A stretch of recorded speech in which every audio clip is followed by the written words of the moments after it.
उमरे फ्रूक है जी अम्मी जी। तू बहुत इंसान बनना कि नहीं बनना की होया अम्मी जी? ਇਹ ਪੁੱਤ ਤੇਰਾ ਨਿੱਕਾ ਜਿਹਾ ਬਿਲਕੁਲ ਨਿਆਣੇ ਵਾਲੀਆਂ ਗੱਲਾਂ ਨਿਆਣਿਆਂ ਬੱਚਿਆਂ ਮਾਸੂਮਾਂ ਵਾਲੀਆਂ ਗੱਲਾਂ ਕੀ ਹੋਇਆ ਅਮੀ ਜੀ? ਪੁੱਤ ਜਿਹਨੇ ਮੈਨੂੰ ਦੁੱਧ ਫੜਾਇਆ ਤੂੰ ਪੁੱਤ ਘੁੱਟ ਭਰ ਕੇ ਦੇਖਦਾ ਆਪਣੇ ਜੀਵ ਨੂੰ ਜਵਾਨ ਨੂੰ ਲਾ ਕੇ ਦੇਖਦਾ ਵੀ ਚੀਨੀ ਘੱਟ ਨਹੀਂ ਵੱਧ ਨਹੀਂ।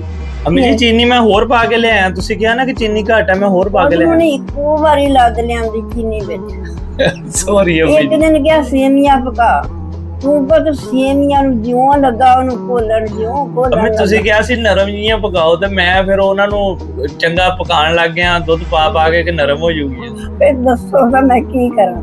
ਫਿਰ ਨਿਆਣੇ ਵਾਲੀਆਂ ਗੱਲਾਂ ਆ ਤੇ ਤੂੰ ਸਮਝ ਵਾਲਾ ਬਣ ਪੁੱਤ ਸਮਝ ਵਾਲਾ ਬਣ। ਲਿਆ ਅਮੀ ਜੀ ਹੋਰ ਪਾ ਲਿਆ, ਸੌਰੀ ਹੋਰ ਦੁੱਧ ਪਿਆ ਅਮੀ ਜੀ, ਮੈਂ ਲਿਆ ਅਮੀ ਜੀ। ਮੇਰੀ ਗੱਲ ਤਾਂ ਅਮੀ ਜੀ ਤੁਹਾਡੇ ਨਾਲ ਦੁੱਧ ਚੰਗਾ ਹੈ ਉਹ ਜੀ। ਪੁੱਤ ਮੇਰੀ ਗੱਲ ਸੁਣ ਅਮੀ ਜੀ ਲਿਆਓ ਉਹ ਤੁਸੀਂ। ਪੁੱਤ ਖਾਣਾ ਨਹੀਂ ਵਾਪਸ ਹੁਣ ਮੈਂ ਪੀ ਲੈਣਾ। ਨਹੀਂ ਅਮੀ ਜੀ, ਉਹ ਮੈਂ ਹੁਣ ਅਮੀ ਪੀ ਨੇ ਲੈਣਾ, ਮਾੜਾ ਪੀ ਬੈਠੂਗਾ, ਮੈਂ ਸਮਝਿਆ ਕਹਿੰਦੇ ਕਿ ਜ਼ਿਆਦਾ ਪਾ ਕੇ ਲਿਆਓ ਤਾਂ ਥੋੜੀ ਸੀਗੀ। ਨਹੀਂ ਪੁੱਤ ਨਹੀਂ ਲਿਆ ਅਮੀ ਜੀ। ਇਹ ਨਹੀਂ ਬਹੁਤੇ ਖਾਣੇ ਦੀ ਫਰਿਆਦ ਸੱਤਵੇਂ ਅਸਮਾਨ ਜਾਂਦੀ ਆ।